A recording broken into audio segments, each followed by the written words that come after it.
পরিবেশটা কেমন, আমি যাইতে পারবো কিনা, আমি তো এলাকার বড় হুজুর, আমি তো সর্বপ্রথম যাইতে পারি না। সবাই বলবে হুজুর হইয়া মেয়েদের আড্ডাখানায় কেমনে গেল, মদের আড্ডাখানায় কিভাবে গেল, এটা বিবেক বাধা দেয়। কিন্তু আল্লাহর নিজাম সারা দুনিয়ার ভিতরে চূড়ান্ত খারাপ মক্কার মানুষ, এই মানুষগুলোকে আল্লাহ ভালো বানানোর জন্য পৃথিবীর শ্রেষ্ঠ রহমতের নবীকে ডাক্তার করে মক্কায় পাঠাইছে। এমন এক জায়গায় এমন অবস্থায় পাঠাইছেন, আইসা বাবারে পাইলেন না, 6 বছরে মা হারাইলেন। নবী বড় অসহায়, খানার টাইমে খানা নাই, আপন লোকেরা সব দুশ্মন, চতুর্পার্শ্ব থেকে ষড়যন্ত্র, বারবার রেডি হয় নবীকে হত্যা করে ফেলবে। ওমর তরবারি নিয়ে দৌড়ায় নবীর কল্লা দেহ থেকে আলাদা করবে। আল্লাহ চাইলে সব হয়, বান্দা চাইলে কিছুই হয় না। আবু জাহাল রেডি করে পাঠাইলো মুহাম্মদের গর্দান কাটবে। আল্লাহ বলেন, ও নবী কোনো পেরেশানি করবেন না, আল্লাহু ইয়াসিমুকা মিনান নাস, আমি আল্লাহ কোরআন হেফাজতের যেমন জিম্মাদারি নিয়েছি, আপনাকেও হেফাজতের জিম্মা নিয়েছি। রহমতের নবী এমন এক জায়গায় আসলেন, সব মানুষগুলো খারাপ, আপন মানুষগুলো এত খারাপ। আল্লাহ পাক রব্বুল আলামিন আমার নবীরে এমন আদর্শ দিয়া পাঠাইলেন, খারাপ মানুষ দেখে নবী সি সি করে তাড়ায়া দেন না, বরং ওই মানুষ মুহাম্মদের সি সি করে তাড়ায়া দেয়। নবী বারবার তাদের কাছে গিয়া দাঁড়ায়, হাসি মুখে কথা বলেন। দেখছেননি নবীর আদর্শ? হ্যাঁ, খারাপ মানুষ নবীরে গালি দেয়, নবী এদের কাছে বারবার যায়, আর আমরা একটু ভালো ভালো ভাব লইয়া খারাপ মানুষের গালি দিই। আর নবীরে গালি দেয় খারাপ মানুষ, নবী তাদের কাছে বারবার যায়। আল্লাহ একবার এক পর্যায়ে নিষেধও করছেন, এরপরও যায় কেন? ওই যে নবীর দয়া মায়া দিল ভরা। মুনাফিকের সরদার মরিয়া গেছে, জানাজার দরকার, ছেলে আয়েশা বলে, ইয়া রাসূলুল্লাহ, আমি তো নবী আপনার হাতে কালেমা পড়ছি, আমার আব্বা তো মুনাফিক অবস্থায় মরছে। শুধু মুনাফিক না, মুনাফিকদের গডফাদার আমার বাবা। আমার আব্বা বলছেন আমিও চাই আপনি আমার আব্বার জানাজা পড়াবেন। রহমতের নবী এত বড় বেঈমান নাম করা মুনাফিকের সরদার, এর জানাজা নবী পড়াইলে আর থাকে কিছু? হ্যাঁ, এই এলাকায় সব থেকে বড় খারাপ মানুষ। নারীদের গুনাহে আছে, বেশ্যাখানায় যায়, মদ নিয়ে 24 ঘন্টা বাজারে মদ পান করে, এলাকার ছোট বাচ্চারাও জানি না খারাপ। এনে যদি মরে যায় আর কিশোরগঞ্জের বড় হুজুর জানাজা পড়াবে, এটা কেউ মানবে? বলেন। কিন্তু মুনাফিক মারা গেছে, মুনাফিকের সরদার ছেলে আইয়া আবদার করছে, ওমর সামনে দাঁড়ানো, গরম মানুষ ওমর। নবীকে খবরদার, নবী মুনাফিকের সরদারের জানাজায় যাবেন না। নবীকে আমি যামুই। নবী গেলেনি, জানাজা পড়াইলেন। আল্লাহ আয়াত নাজিল করে কয়, আপনি যান, আরো যান, আর না যান, আপনি যদি মোনাজাত দিয়ে কান্দেন, আমি ওই মুনাফিকদের মাফ করুন না। এরপর নবী গেছেন না, রহমতের নবী। এজন্য ওই রহমতের নবী এমন ব্যবহার আর আদর্শ উপহার দিলেন, পৃথিবীর নিকৃষ্ট খারাপ যেই মানুষগুলো, ওই মানুষগুলো পৃথিবীর শ্রেষ্ঠ ভালো মানুষে পরিণত হয়ে গেল মাত্র নবীজির 13 বছরের আদর্শ মেহনতের কারণে। মাত্র কয় বছর? 13 বছরের মেহনতে এই চরিত্রহীন লম্পট মানুষগুলো এত দামি হয়ে গেল। আল্লাহ জিব্রাইল আমিনরে পাঠায় কয়, ও জিব্রাইল, এই লিস্টি দিয়ে দিলাম, রহমতের নবীর কাছে লিস্টি দিয়া দাও। এই লিস্টির মধ্যে যাদের যাদের নাম আছে, নবী যেন ওপেন ঘোষণা দেয় এরা জান্নাতি। আতিনা ফি দারে দুনিয়া না হাসান, আতিনা ফি দারে উকবা না হাসান, ইয়া গিয়াসাল মুস্তাগীসিন نهدنا لافتخارا بالعلوم والغنى ہر گوری دینے کو تو تیار ہے جو نہ مانگے اس سے تو بیزار ہے ও কিশোরগঞ্জের যুবক বাবারা, তোমার কাছে আমার একটা দাবি, মুহাম্মদের থেকে ভালো কোনো ব্যক্তি এই জমিনে ছিলনি? আছে? আসবে? সবাই একমত? বলো বলো। কলিজার যুবক, ওই নবীর মতো দামি, ওই নবীর কাছে আল্লাহ এমন আদর্শ দিলেন, 13 বছরে খারাপ মানুষ ভালো হয়ে গেল। নবী এই যে 13 বছরে মানুষগুলোর ভালো বানাইলেন, কত খারাপ মানুষগুলো, আমগো মতো খারাপ না আরো বেশি খারাপ? আরো বেশি খারাপ। এই যে নবী এদের মানুষ বানাইলেন, জানেননি নবীর আদর্শ? নবীর আদর্শ 63 বছর হায়াতে নবী কোনোদিন কাউকে একটা গালি দেন নাই। কি দেন নাই? একটা গালিও দেন নাই।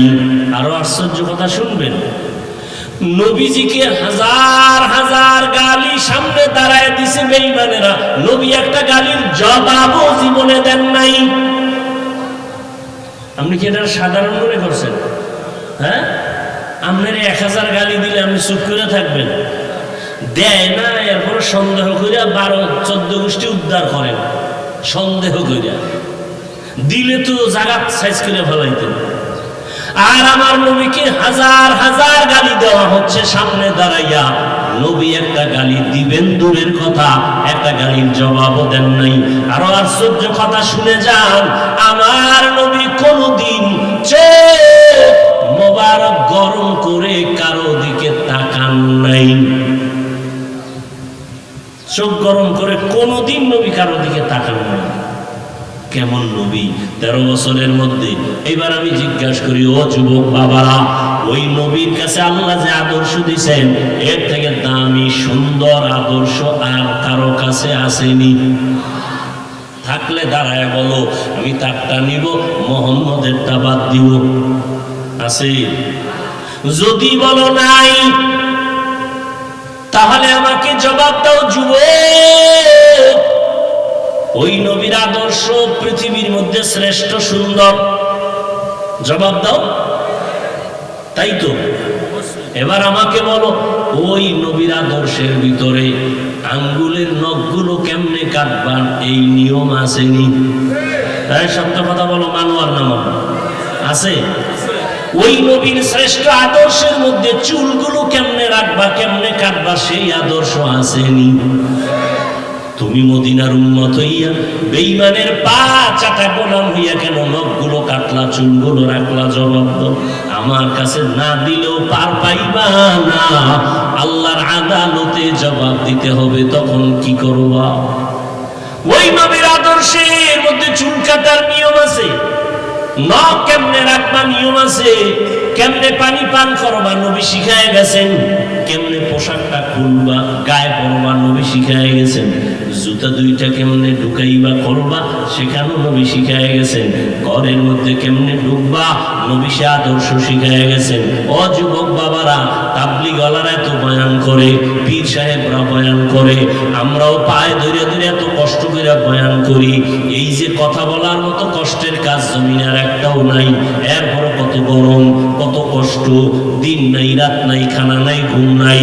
ও আল্লাহর বান্দারা, জুমার দিন খতিব সাহেবরা পাও ধরে নরম নরম ভাষায় বুঝায়, এরপরও কেন বাবা তুমি নবীর আদর্শ মানো না, বেঈমানের আদর্শ মতো চলো? তোমার কাছে মনে হয় নবীর আদর্শ ভালো লাগে না, আর যাদের কাছে নবীর আদর্শ ভালো লাগবে না, এরা কিয়ামতের দিন নবীর সুপারিশ পাইবা না।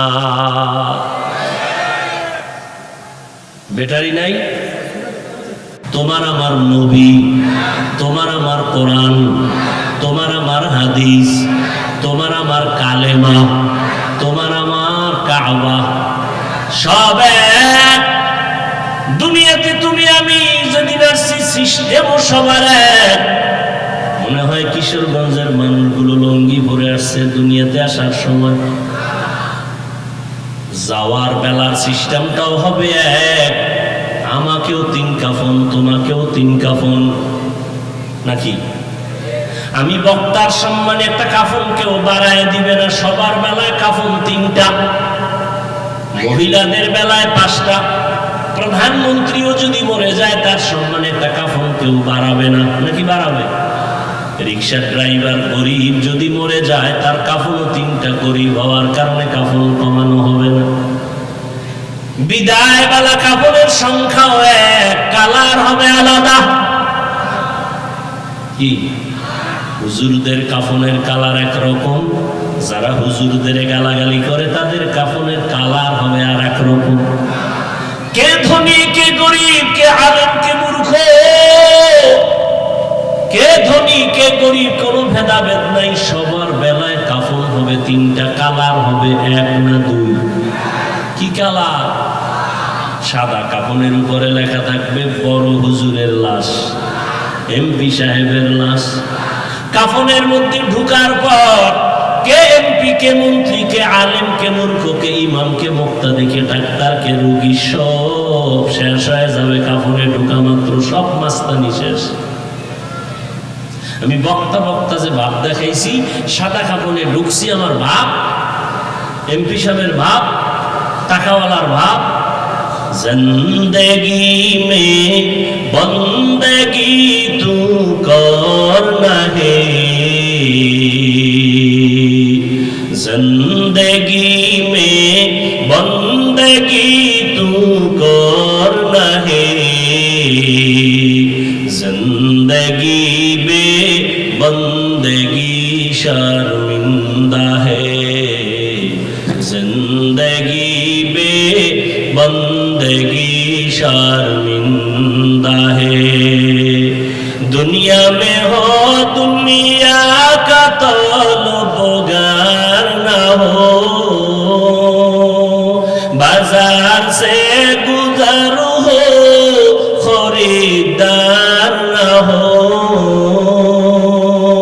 ये दुनिया एक मिसल कागज फूल है, ये दुनिया एक मिसल कागज फूल है, जिंदगी में बंदगी तू करना है,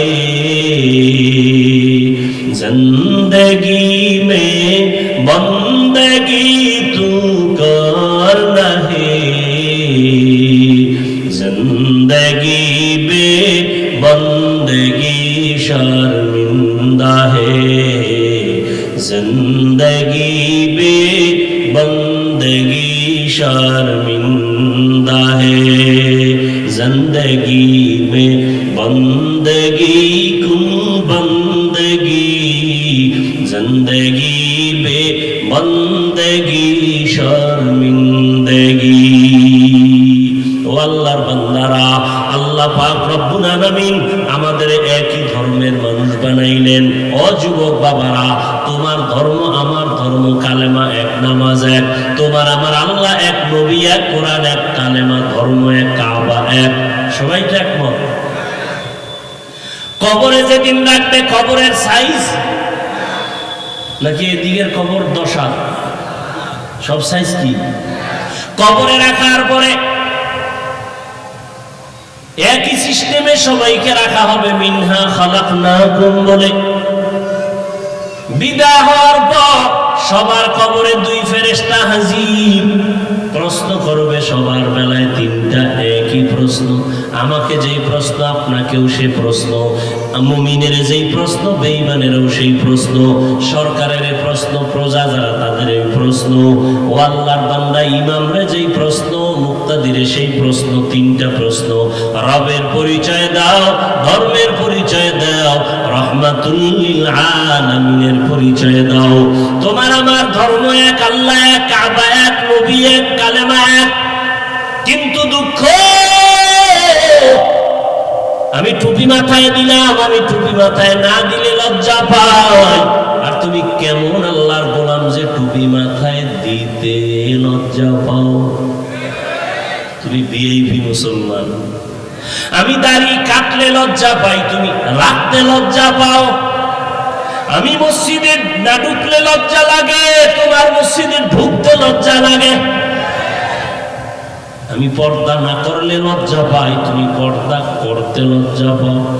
আবার আবার বেআইনের সামনে পর্দা, এটা কেমন লাগে? লজ্জা লজ্জা পাও না? শালি দুলাভাইয়ের মাঝে আবার কিসের পর্দা, এটা কেমন কেমন লাগে? না করাটাই ভালো লাগে। ও আল্লাহর বান্দা, আহা আমার জীবন চলে গেল তো আমি দাড়ি কাটবো? সরকার যদি বলে হাফিজ সাহেব তোমার জন্য বাংলাদেশ দিয়ে দিলাম, জীবনও দিত না, কথার কথা, দাড়ি কেটে গেল কি? আর তোমারে কি কইছে? এই আমার এনে করতে হইলে দাড়ি রাখা যাবে না, চাকরি করতে হইলে রাখা যাবে না। স্যার আপনি হালকা বললিও এত জোরে বলা লাগে, আমি রেডি হয়ে আইতেছি। অথচ বহু আল্লাহর বান্দা চাকরি জীবনে হঠাৎ করে এসে বলে হুজুর দোয়া করেন, আমাকে উপরের অফিসার বলছে দাড়ি রাখা যাবে না, আমি বলছি চাকরি করা যাবে না। রিজিকের মালিক আমার আল্লাহ, আমি চাকরি ছেড়ে চলে আসি। হায়াতের মালিক আল্লাহ, রিজিকের মালিক আল্লাহ। এই রিজিকের মালিক সরকার, গ্রামীণ ব্যাংক। আরে গ্রামীণ ব্যাংক সরকার যদি রিজিক বাড়ানো কমানোর চাবি থাকতো, আমাকে হুজুর গো কত আগে মাইরে লাইতো না খাওয়াইয়া। চাবি কার হাতে? ইয়া আইয়ুহান নাস আনতুমুল ফুকারা ইলাল্লাহ ওয়াল্লাহু হুয়াল গানিয়্যুল হামিদ।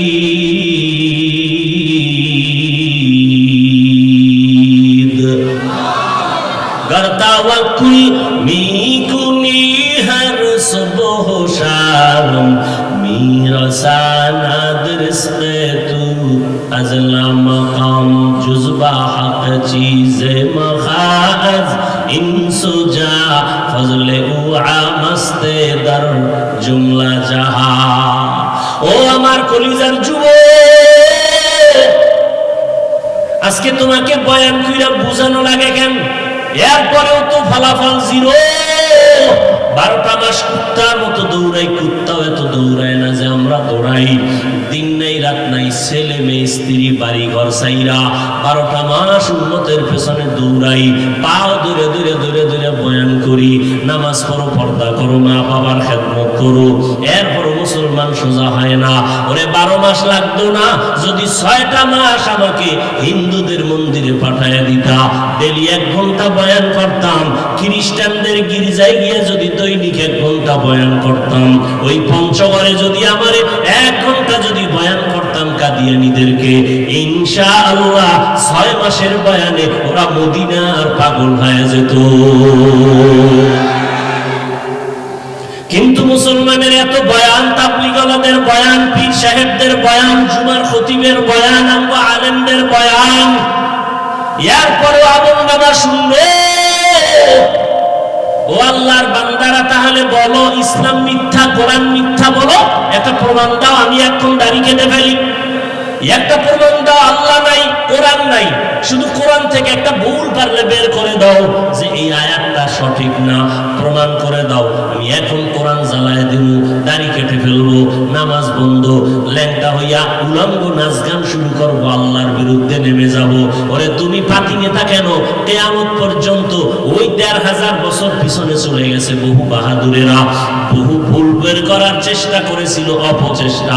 আজও পর্যন্ত কোনো পণ্ডিত আমার আল্লাহর কালামের একটা ভুল বের করতে পারে নাই, বরং বহু পণ্ডিতেরা মাথা নত করে মুসলমান হয়ে গেছে। তুমি হইলা না কেন? ও আল্লাহর বান্দারা, মদিনাওয়ালার টুপি লাগাও। এবার বলবা হাফিজ ভাই আপনাদের মতো সম্ভব না। আমিও বলি আমার মতো হওয়ার দরকারই নাই। কিন্তু এবার একটু বিবেকের প্রশ্ন করো। ও যুবক, আমি এতক্ষণ চিল্লাইলাম, একবারও বলি না স্কুল ছেড়ে দাও, কলেজ ছেড়ে দাও, মাদ্রাসায় আসো, হুজুর হও। একবারও বলি নাই তাবলীগে না গেলে জাহান্নামে যাবা, বলি নাই। কওমি মাদ্রাসায় না পড়লে জাহান্নামে যেতে হবে, বলি নাই। পাস করলে টুপি মাথায় না দিলে জাহান্নামে যেতে হবে, বলি নাই। কি বলি শুনো। ও যুবক, বাবারা, তোমার মতো কত যুবক সন্তান স্কুলে পড়ে, কলেজে পড়ে, জীবনে কোনোদিন মাদ্রাসায় যায় নাই। আমাকে সত্য কথা তার জবাব দেও।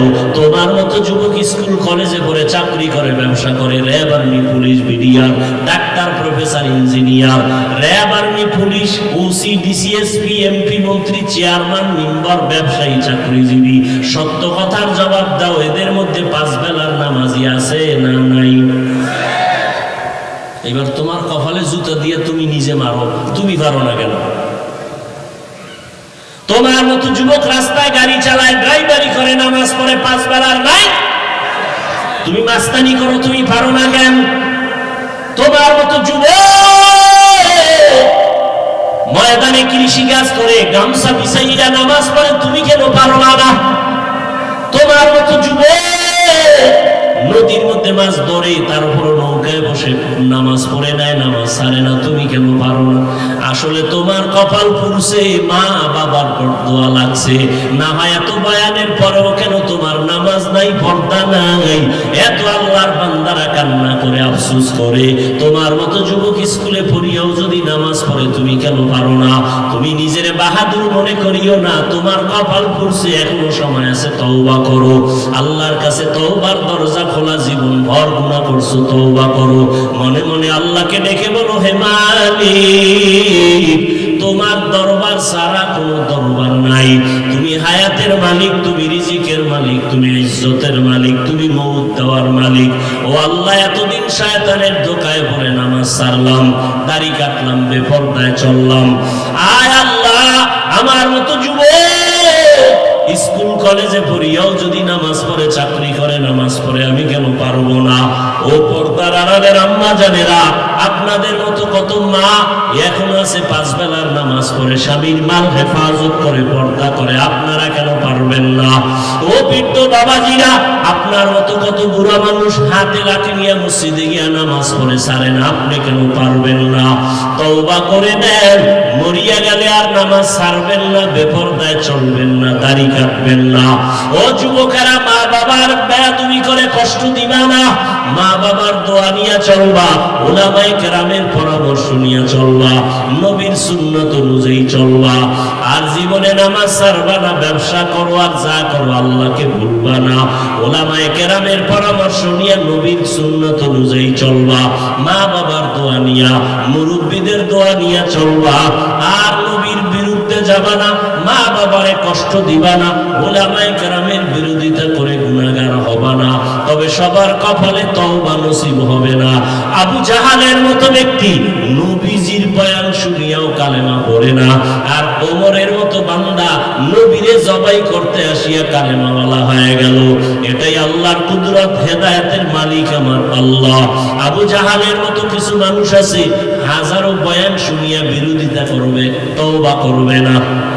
আর একদল ওমরের মেজাজওয়ালা, অল্প বয়ান শুনিয়াই হঠাৎ দিলটা নরম হয়ে যাবে। আরে আমি এত বড় খারাপ, আমার দ্বারা কত মানুষ কষ্ট পায়, কত মানুষ আমারে কষ্ট পায়, গালি দেয়, পিছনে পিছনে বরদোয়া করে।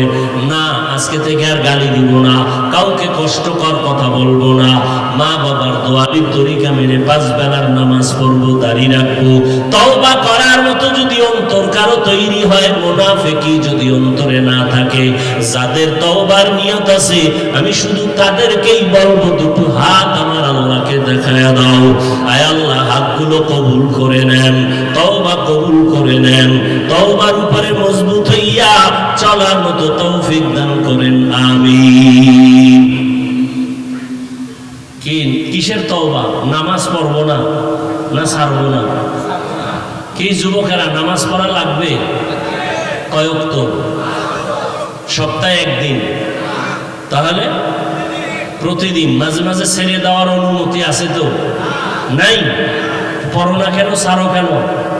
নিজের জবাব নিজে রেডি করে যাও। বাঁচার কোনো গ্যারান্টি আছে? ঘুমের ঘরে মরে না, গাড়ির নিচে মরে না। আর বেশি মরার লাশের খবর ইদানিং সব যুবক, তাজা তাজা যুবক ঘুমের বিছনায় মরে গেছে, পানির তলে পড়ে মরে গেছে, গাড়ির তলে পড়ে মরে গেছে। আর এখন মরণের এক আধুনিক মরণের নতুন ফাঁদ, এর নাম বাইক। তোমার সাথী না? কি সাথী? মরণ বন্ধু, মরণ সাথী না। কারণ ওখানে বইলে তো শরীর পুরা 90-এর উপরে গরম। কি বাইকের উপরে যখন বও শরীর গরম না ঠান্ডা থাকে? আর পেছনে যদি বিপরীত পার্স থাকে তো তো কি গরম হইব? আল্লাহ হেদায়াত দান করুন। অল্প টাইমে আয়োজন করছে মাহফিলটা, অনেক খরচ। বিসমিল্লাহ বলে পকেটে হাত দিয়ে 1000